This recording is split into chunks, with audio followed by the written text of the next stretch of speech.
ఓం శాంతి 8/1/2025 సాకార ఈశ్వరీయ మధుర మహావాక్యాలు. మధురమైన పిల్లలారా, తండ్రి శ్రీమతము మీకు 21 తరాలకు సుఖమునిస్తుంది.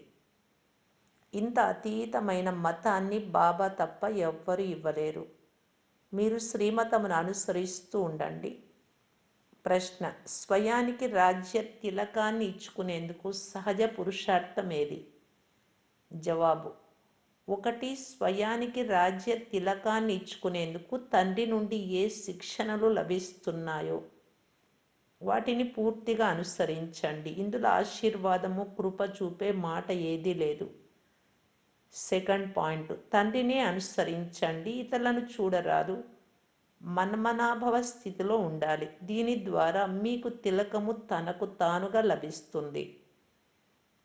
చదువు మరియు స్మృతి యాత్ర ద్వారానే మీరు బికారుల నుండి రాకుమారులుగా అవుతారు. పాట: ఓం నమః శివాయ. ఓం శాంతి. బాప్ మరియు దాదా, తండ్రి మరియు అన్న. ఓం శాంతి అన్నప్పుడు 2 సార్లు కూడా చెప్పవచ్చు, ఎందుకంటే ఇరువురు ఒక్కరిలోనే ఉన్నారు. ఒకరు అవ్యక్తము, రెండవ వారు వ్యక్తం, కనబడేవారు బ్రహ్మబాబా. ఇరువురు కలిసి ఉన్నారు. ఇరువురి శబ్దము ఒకటిగా ఉండవచ్చు, వేరు వేరుగా కూడా ఉండవచ్చు. ఇది ఒక అద్భుతం. పరంపిత పరమాత్మ ఇతని శరీరంలో కూర్చొని జ్ఞానాన్ని వినిపిస్తారు అని ప్రపంచంలో ఎవ్వరికీ తెలియదు. ఇది ఎక్కడా వ్రాయబడలేదు. నేను ఈ సాధారణ తనువులో అనేక జన్మల అంత్యములో ఇతనిలో ప్రవేశిస్తాను, ఇతని ఆధారాన్ని తీసుకుంటాను అని తండ్రి కల్పకృతం కూడా చెప్పారు, ఇప్పుడు కూడా చెప్తున్నారు. గీతలో ఇటువంటి కొన్ని వాస్తవమైన మహావాక్యాలు కూడా ఉన్నాయి. నేను అనేక జన్మల అంతంలో ఎప్పుడైతే ఇతను వానప్రస్థ స్థితిలో ఉంటాడో అప్పుడు ప్రవేశిస్తాను అనేది వాస్తవమైన విషయం. ఈ శ్లోకం ఇతనికి సరిగ్గా వర్తిస్తుంది. సత్యుగంలో మొట్టమొదటి జన్మ కూడా ఇతడిదే. మళ్ళీ చివరిలో వానప్రస్థ స్థితిలో ఉన్నాడు. ఇతనిలోనే తండ్రి ప్రవేశిస్తారు. ఎన్ని పునర్జన్మలు తీసుకున్నాడో ఇతనికి తెలియదు అని ఇతని గురించి చెప్తారు. శాస్త్రాలలో 84 లక్షల పునర్జన్మలు అని వ్రాసేశారు. ఇదంతా భక్తి మార్గం. దీనిని భక్తి కాండము అని అంటారు. జ్ఞాన కాండం వేరు, భక్తి కాండం వేరు. భక్తి చేస్తూ చేస్తూ క్రిందకు దిగుతూనే వస్తారు. ఈ జ్ఞానం ఒక్కసారి మాత్రమే లభిస్తుంది. తండ్రి ఒకేసారి అందరికీ సద్గతినిచ్చేందుకు వస్తారు.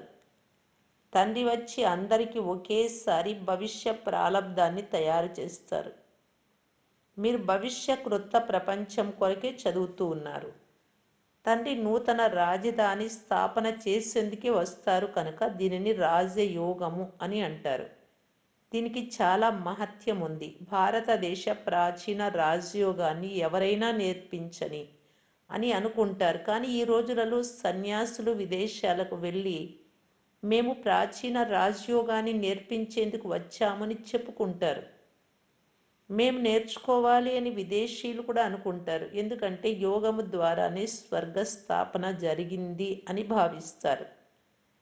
యోగ బలము ద్వారా మీరు స్వర్గానికి అధికారులుగా అవుతారు అని తండ్రి చెప్తున్నారు.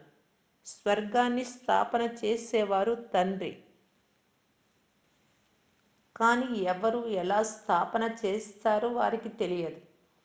ఈ రాజయోగాన్ని ఆత్మిక తండ్రి మాత్రమే నేర్పిస్తారు. దేహదారి మనుషులు ఎవ్వరూ నేర్పించలేరు. ఈ రోజుల్లో కల్తీ, మోసము చాలా ఉంది. కరప్షన్ ఇలాంటివి, లంచము తీసుకోవడం ఇలాంటివి.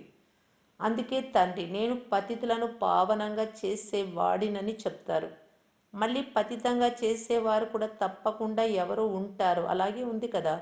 ఇప్పుడు మీరు నిర్ణయించుకోండి. నేనే వచ్చి సర్వ వేద శాస్త్రాలు మొదలైన వాటి సారాన్ని వినిపిస్తాను. జ్ఞానము ద్వారా మీకు 21 జన్మల సుఖం లభిస్తుంది. భక్తి మార్గంలో అల్పకాల క్షణభంగుర సుఖం ఉంది. ఇది 21 తరాలకు సుఖం. దీనిని తండ్రి ఇస్తారు. తండ్రి మీకు సద్గతినిచ్చేందుకు ఏ శ్రీమతాన్ని ఇస్తారో అది అన్నింటికంటే భిన్నమైనది. ఈ తండ్రి అందరి మనసులు తెలుసుకునేవారు. ఈ ఆ జడమైనటువంటి దిల్వాడ మందిరం ఎలా ఉందో అలా ఇది చైతన్య దిల్వాడ మందిరం. అక్కడ ఖచ్చితంగా మీ కర్తవ్యాల చిత్రాలే తయారు చేయబడి ఉన్నాయి.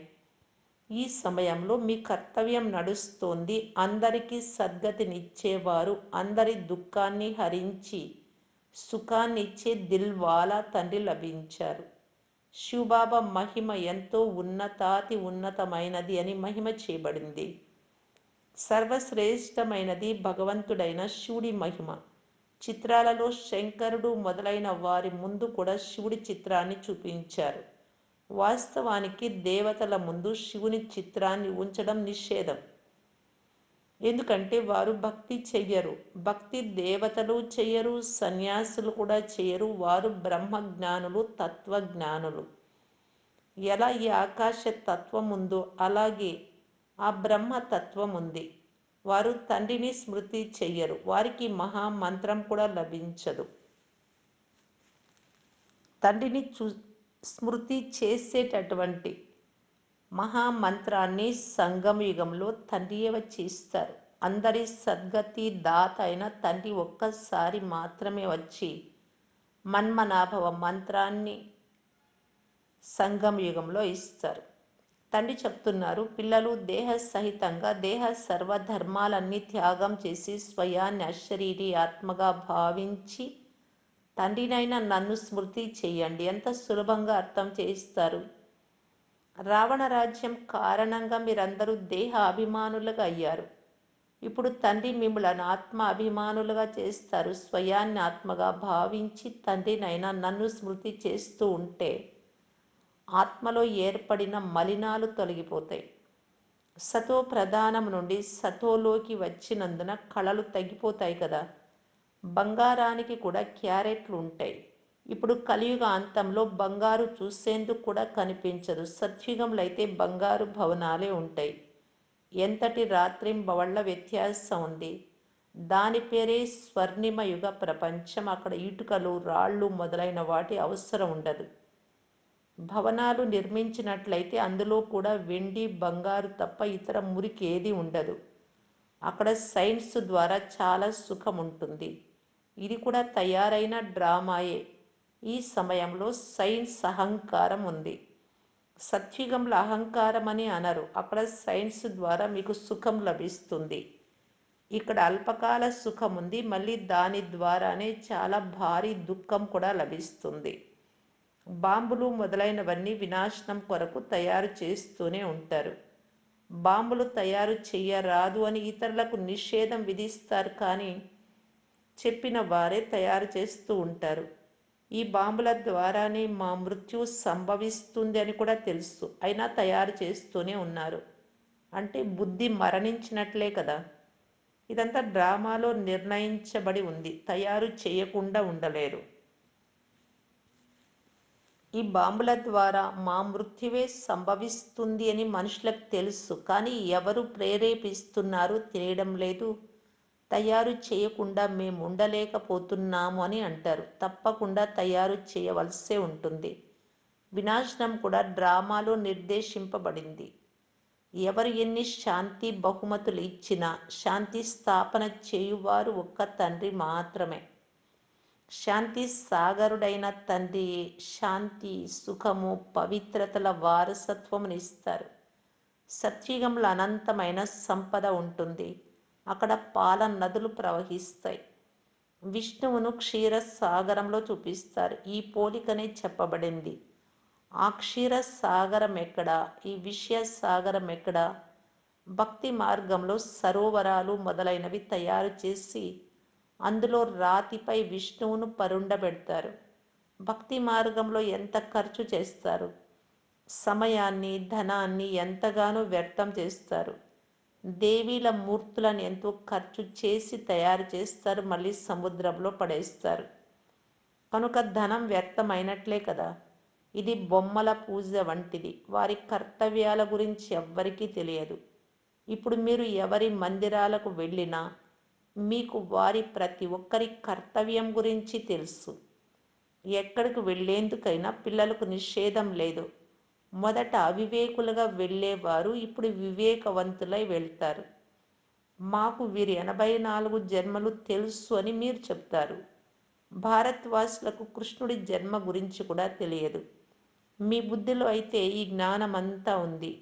జ్ఞానము సంపాదనకు ఆధారం. వేద శాస్త్రాలు మొదలైన వాటిలో ఏ ముఖ్య ఉద్దేశ్యము లేదు. పాఠశాలలో సదా ముఖ్య ఉద్దేశ్యం ఉంటుంది, నేను ఇలా కావాలి అని. ఈ చదువు ద్వారా మీరు చాలా ధనవంతులుగా అవుతారు. జ్ఞానము ద్వారా సద్గతి కలుగుతుంది. ఈ జ్ఞానము ద్వారా మీరు ధనవంతులుగా అవుతారు. మీరు ఎవరి మందిరంలోకి వెళ్ళినా అది ఎవరి స్మృతి చిహ్నమో వెంటనే అర్థం చేసుకుంటారు.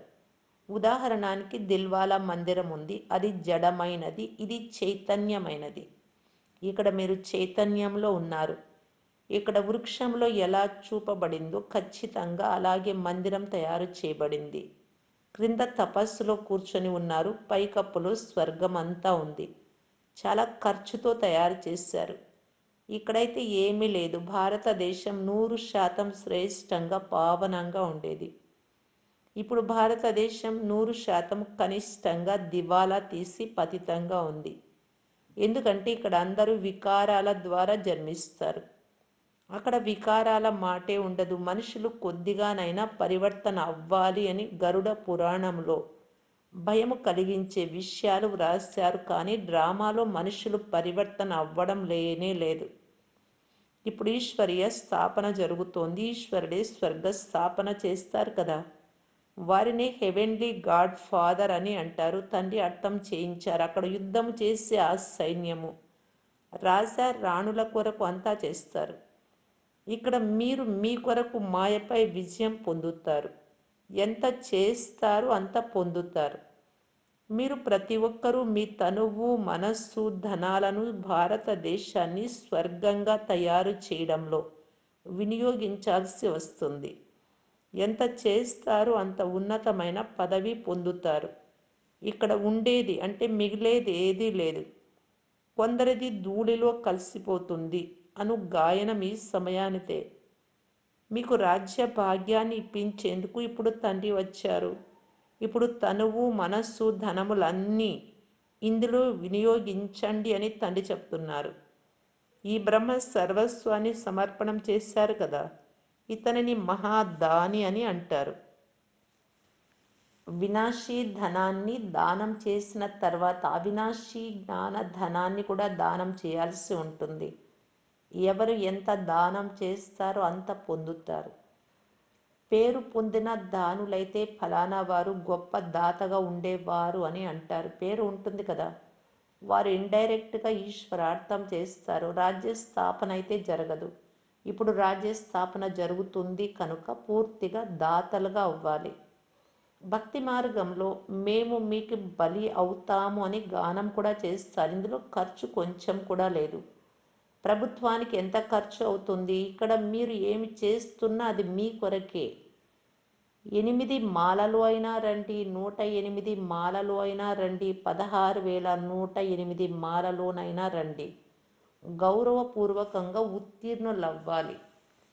కర్మాతీత స్థితిని పొందే ఏ శిక్షలు అనుభవించనంత యోగాన్ని సంపాదించండి. మీరందరూ సైనికులు. రావణుడితో మీ యుద్ధం జరుగుతోంది, ఏ మనుషులతో కాదు. పాస్ కాని కారణంగా 2 కళలు తగ్గిపోతాయి. త్రేతాయుగమును 2 కళలు తగ్గిన స్వర్గం అని అంటారు. తండ్రిని పూర్తిగా అనుసరించి పురుషార్థమైతే చెయ్యాలి. ఇందులో మనస్సు, బుద్ధి ద్వారా సమర్పణం కావాల్సి ఉంటుంది. బాబా ఈ సర్వస్వము మీదే అని చెప్పినప్పుడు దీన్ని సర్వీస్లో వినియోగించండి అని తండ్రి చెప్తారు. నేను మీకు ఏ సలహాను ఇస్తానో ఆ కార్యం చేయండి. విశ్వవిద్యాలయాన్ని తెరవండి, సేవా కేంద్రాలను తెరవండి, అనేక మందికి కళ్యాణం జరుగుతుంది. కేవలము తండ్రిని స్మృతి చేయండి, వారసత్వమును తీసుకోండి అనే సందేశాన్ని ఇవ్వండి. మెసెంజర్, పైగంబర్ అని పిల్లలైన మిమ్మల్నే అంటారు. నన్ను స్మృతి చేసినట్లయితే మీ వికర్మలు వినాశనం అవుతాయి, జీవన్ముక్తి లభిస్తుంది అని తండ్రి బ్రహ్మ ద్వారా చెప్తున్నారు అనే సందేశాన్ని అందరికీ ఇవ్వండి. ఇప్పుడు జీవన్ బంధనం ఉంది, తర్వాత జీవన్ ముక్తి ఉంటుంది. నేను భారతదేశంలోని వస్తాను అని తండ్రి చెప్తున్నారు. ఇది అనాదిగా తయారైన డ్రామా. ఎప్పుడు తయారైంది, ఎప్పుడు పూర్తి అవుతుంది, ఈ ప్రశ్న తలెత్తదు. ఇది అనాదిగా నడుస్తూనే ఉంటుంది. ఆత్మ ఎంత చిన్న బిందువు, అందులో అవినాశి పాత్ర నిండి ఉంది. ఇవి ఎంత గుహ్యమైన విషయాలు. నక్షత్రం వలె చిన్న బిందువు. మాతలు కూడా ఇక్కడ మస్తకంపై బిందువును ఉంచుకుంటారు. ఇప్పుడు పిల్లలైన మీరు పురుషార్థము ద్వారా మీకు మీరే రాజ్య తిలకాన్ని దిద్దుకుంటూ ఉన్నారు. మీరు తండ్రి శిక్షణల అనుసారం బాగా నడిచినట్లయితే మీరు స్వయానికి రాజ్య తిలకాన్ని దిద్దుకుంటున్నట్లే. ఇందులో ఆశీర్వాదము కృప ఏమీ ఉండదు. మీరే స్వయానికి రాజ్య తిలకాన్ని దిద్దుకుంటారు. వాస్తవానికి ఇదే రాజ్య తిలకం. తండ్రిని అనుసరించి పురుషార్థం చేయాలి. ఇతరులను చూడరాదు. ఇది మన్మనాభవ స్థితి. దీని ద్వారా మీకు తనకు తానుగా తిలకం లభిస్తుంది. తండ్రి ఇవ్వరు. దీని పేరే రాజయోగం. మీరు బికారుల నుండి రాకుమారులుగా అవుతారు. కనుక పురుషార్థం ఎంత బాగా చేయాలి, బ్రహ్మను కూడా అనుసరించాలి. ఇది అర్థం చేసుకోవాల్సిన విషయం కదా. చదువు ద్వారా సంపాదన జరుగుతుంది. ఎంతెంత యోగం ఉంటుందో అంతంత ధారణ జరుగుతుంది. అంటే ఆచరణలో కూడా తీసుకురాగలరు. యోగంలోనే శ్రమ ఉంది. అందుకే భారతదేశ రాజయోగము మహిమ చేయబడింది. గంగా స్నానాలు చేస్తూ చేస్తూ ఆయువంతా అయిపోయినా పావనంగా అవ్వలేరు. భక్తి మార్గంలో ఈశ్వరార్థం పేదవారికి ఇస్తారు. ఇక్కడ స్వయం ఈశ్వరుడే వచ్చి పేదవారికి విశ్వ సామ్రాజ్యాన్ని ఇస్తారు. వారు పేదల పెన్నిది కదా. 100% సంపన్నంగా ఉన్న భారతదేశం ఈ సమయంలో 100% దివాలా తీసింది. దానం సదా పేదవారికి చేయబడుతుంది.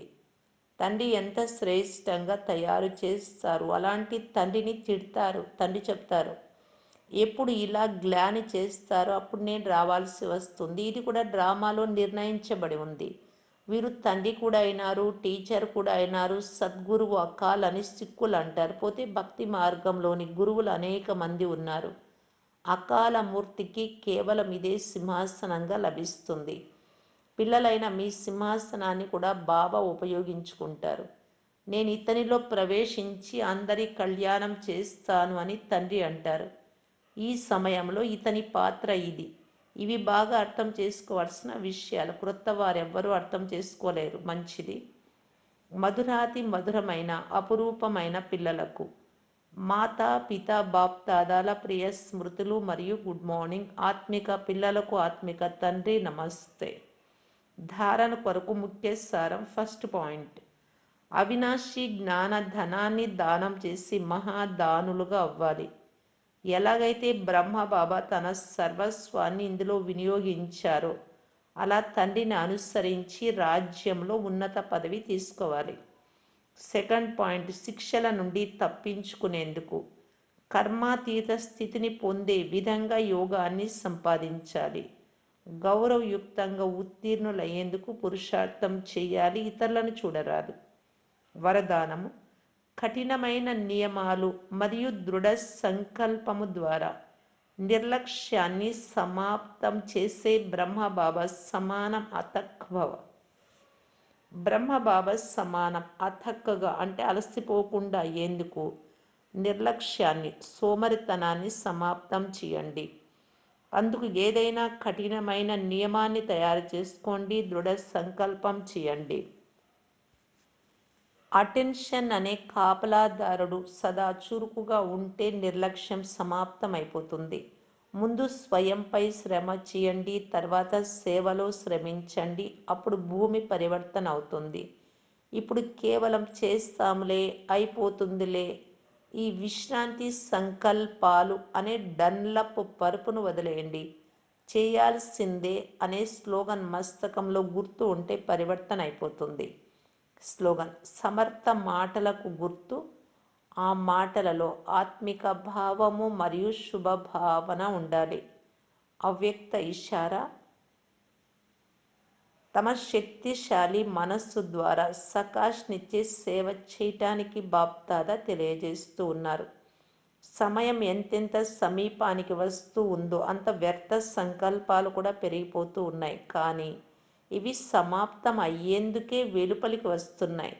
వాటి పని రావడం, మీ పని ఎగిరే కళ ద్వారా సకాష్ ద్వారా పరివర్తన చేయడం. భయపడకండి, వాటి ప్రభావంలోకి రాకండి. ఓం శాంతి.